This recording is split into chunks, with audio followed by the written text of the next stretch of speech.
बच्चों, welcome to my channel Rahman study zone. बच्चों, यहाँ पे एक ट्रायंगल बना हुआ है। देखिए, अगर कोई भी ट्रायंगल हो और उसकी तीनों साइड आपको पता हो तो क्या आप उसके तीनों इंटीरियर एंगल निकाल सकते हैं। कोई भी ट्रायंगल बना दिया जाए इस तरह से और इनके तीनों साइड की वैल्यू दे दिया जाए कि ये 4 सेंटीमीटर है, ये 5 सेंटीमीटर है, ये 9 सेंटीमीटर है। इस तरह का कोई भी डिजिट दे दिया जाए तो क्या इन तीनों एंगल को आप निकाल सकते हैं? कितने होंगे? नहीं। तो चलिए आज हम लोग सीखेंगे किसी ट्रायंगल की साइड्स पता हो तो उनके एंगल्स कैसे निकाले जाते हैं। इसके लिए मैथ में एक बहुत इंपॉर्टेंट फॉर्मूला इस्तेमाल किया जाता है, जिसको हम बोलते हैं कोसाइन लॉ। ये कोसाइन लॉ क्या होता है? देखिए कि अगर ये कोई ट्रायंगल है, इसकी तीनों साइड, ए साइड इसकी लेंथ दिया ए, इस साइड की लेंथ बी, इस साइड की लेंथ सी, इसके तीनों जो इंटीरियर एंगल है, साइड ए के सामने के एंगल को हमने अल्फा माना, साइड बी के सामने को बीटा और साइड सी के सामने को गामा। तो इन एंगल्स को निकालने के लिए फार्मूला होता है कॉस अल्फा। अगर ये एंगल हमको निकालना है, देखिए फार्मूला भी याद करने का तरीका क्या है, जिस एंगल को आप निकाल रहे हैं उसके अगल बगल की साइड ली जाती है, दोनों तरफ की। तो कॉस अल्फा इक्वल टू हो जाएगा B square plus C square, ये दोनों साइड को लेंगे और माइनस करेंगे सामने वाली साइड को और अपॉन 2bc, जिन दोनों का स्क्वायर किया था वही लिखा जाएगा। तो ये कॉस अल्फा की वैल्यू हो गई। इसी तरह से अगर हम कॉस बीटा निकालें तो बीटा के लिए इन दोनों साइड को लेंगे, C square plus A square minus B square upon 2ca। और अगर हम कॉस गामा निकाल लें, इस एंगल को निकालेंगे तो ये दोनों साइड लेंगे, A square plus B square minus C square upon 2ab। यानी अगर तीनों साइड मालूम हो तो उसके तीनों इंटीरियर एंगल्स निकाले जा सकते हैं। उसके लिए ये फार्मूला है और इस फार्मूले को हम लोग जिस लॉ में पढ़ते हैं उस लॉ को बोलते हैं कोसाइन लॉ। देखिए फार्मूला एक्चुअल में मैथ का है, मैथ में इस्तेमाल होता है, लेकिन इस फार्मूले की जो प्रूविंग है वो वेक्टर से की जाती है। तो कैसे की जाती है, इन फार्मूले को कहाँ से प्रूफ किया गया, उसको आज हम लोग पढ़ेंगे। देखिए इसके लिए हम लोग कर लेंगे, सपोज कर लिए जो तीन वेक्टर हैं, ये जो एक ट्रायंगल है ये तीन वेक्टर से बना हुआ है। इसमें इस वेक्टर को हमने मान लिया ए वेक्टर या बी वेक्टर, जैसा नाम साइड का नाम हो इस पे आपसे मान लेते हैं। तो सपोज कर लो ये हमारे पास एक वेक्टर है ऐसे, तो यहाँ से एक वेक्टर है ऐसे और ये एक वेक्टर है ऐसे। सपोज कर लो ट्रायंगल की जो तीनों साइड है वो तीन वेक्टर से रिप्रेजेंट कर दी गई, ये ए वेक्टर, ये बी वेक्टर और ये सी वेक्टर। हमने वेक्टर लेसन में पढ़ा है कि जब तीन या तीन से ज़्यादा वेक्टर एक ही ऑर्डर में लिए जाएं, सेम ऑर्डर में लिए जाएं और ये सब मिलकर एक क्लोज डायग्राम बना दें, यानी जहाँ से हम स्टार्ट हुए थे वहीं पर आ गए। देखिए यहाँ से चले बी वेक्टर आया, फिर सी वेक्टर और फिर यहाँ से इधर आ गए ए वेक्टर। तो जहाँ से चले थे हम वहीं पर आ गए। तो इन तीनों वेक्टरों का जो रिजल्टेंट कितना हुआ? 0, क्योंकि जहाँ से चले थे वहीं पर आ रहे हैं।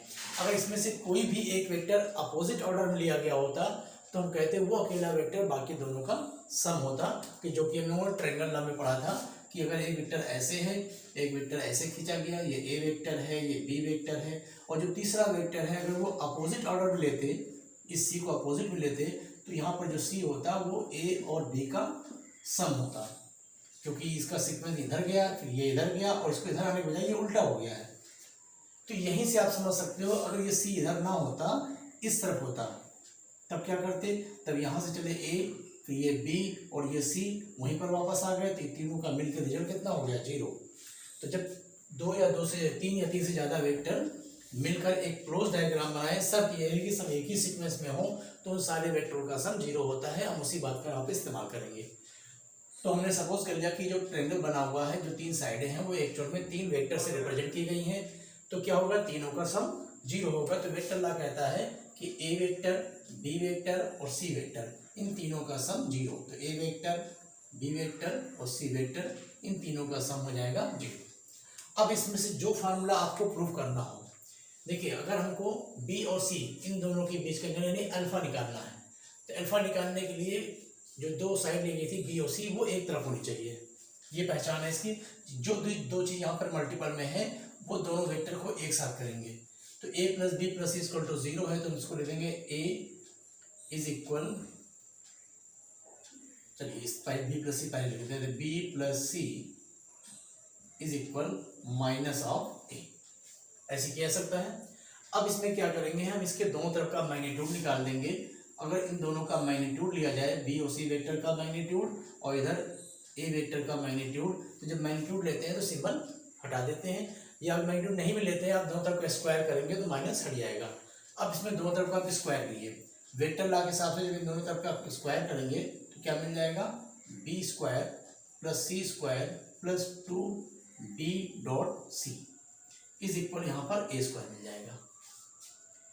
अब इससे क्या हुआ, ये तो हमारा B square plus C square है, ठीक है, B square plus C square plus 2b.c जो है, b.c दो वेक्टरों का डॉट प्रोडक्ट, उसमें हम लोग पढ़ते हैं जिन दो वेक्टरों का डॉट प्रोडक्ट होते हैं तो उन दोनों का मैग्नीट्यूड लिया जाता है बी सी, और इनके बीच का एंगल लिया जाएगा। तो बी और सी के बीच का एंगल देखिए कौन सा है, ये बी वेक्टर है, ये सी वेक्टर है, इनके बीच का एंगल क्या होगा, अल्फा नहीं, अल्फा नहीं होगा, अल्फा ही आएगा उस कैलकुलेशन से। लेकिन जो कॉन्सेप्ट है वो ये है कि जब भी दो वेक्टर के हेड और टेल आपस में मिलते हैं तो एंगल हमेशा बाहर वाला लिया जाता है।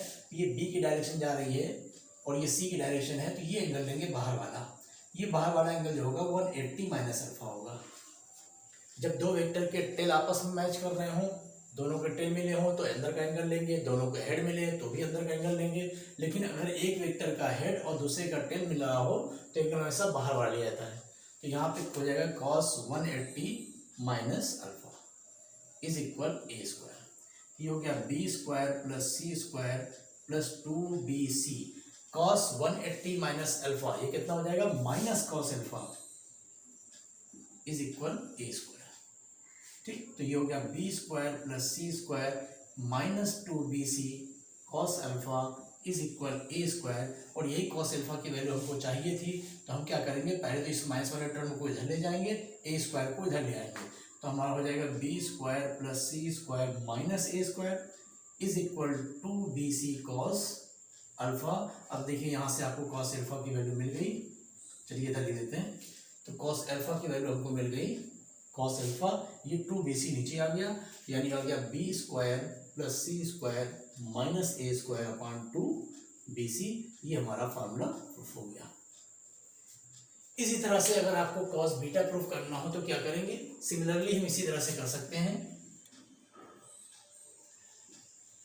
ठीक है, ये आप खुद करिएगा, हम थोड़ा सा हिंट देते हैं। सिमिलरली स्टार्टिंग हम यहीं से लेंगे कि तीनों वेक्टर का जो सम था वो हमारा 0 था। अब करना क्या है, हमको बीटा एंगल चाहिए, हम इस एंगल को निकालना चाहते हैं। तो इस एंगल के लिए अगल बगल की जो दो साइड है, इन दो साइड को एक तरफ होना चाहिए, यानी ए और सी को हम एक तरफ करेंगे, बी को अलग कर देंगे। तो A plus C is equal minus B. उसके बाद का सारा स्टेप वही होगा कि इन दोनों वेक्टरों का मैग्नीट्यूड लेना है, मैग्नीट्यूड ले लेंगे तो क्या होगा, माइनस सिंबल को हटा देंगे, ए प्लस सी इसका मैग्नीट्यूड लिया गया, बी वेक्टर का मैग्नीट्यूड लिया गया और इसका स्क्वायर किया गया। अगर आप इस तरह से नहीं समझ पाते हैं कि मैग्नीट्यूड लेने पे माइनस क्यों हट रहा है, तो सीधे समझ लीजिए हमने स्क्वायर किया है, स्क्वायर करने पे वैसे भी माइनस हट जाएगा, और जब स्क्वायर करेंगे तो फिर आपको क्या मिल जाएगा, A square plus C square plus 2a.c is equal B square, ये जाएगा A square plus C square plus 2, फिर वही चीज आती है, ए और सी के बीच का एंगल की जरूरत पड़ेगी। देखिए ए वेक्टर है और ये हमारा सी वेक्टर है, इनके बीच का एंगल क्या होगा, सी की डायरेक्शन ये जा रही है, ए की डायरेक्शन ये जा रही है, तो एंगल को ये बाहर वाला लेना है, ये आएगा 180 माइनस बीटा। अब यहाँ पे इस्तेमाल होगा, तो a.c की वैल्यू होगी A C cos 180 minus beta is equal B square. कहानी फिर वही हो गई, A square plus C square plus 2ac cos 180 minus beta हो गया minus cos beta is equal B square. ये माइनस वाला टर्म इधर कर लेंगे, बी स्क्वायर इधर आ जाएगा, तो A square plus C square minus B square is equal 2ac cos beta. तो कॉस बीटा की वैल्यू हमको मिल गई A square plus C square minus B square upon 2ac, ये कॉस बीटा हो गया। इसी तरह कॉस गामा प्रूफ कर सकते हैं। तो उम्मीद है आपको ये ला समझ में आ गया होगा। देखिए इसके लिए एक ला और इस्तेमाल होता है जिसको हम लोग साइन ला बोलते हैं, साइन रूल बोलते हैं, वो भी बहुत ज़्यादा इस्तेमाल होता है फिजिक्स में, उसको कहीं हम लोग यूज़ करेंगे। तो उसके लिए हम नेक्स्ट वीडियो का वेट करिए, आप इस वीडियो को अच्छे से समझ लीजिए, इसका तीसरा टर्म खुद लगाइए, प्रैक्टिस करिए। Thank you.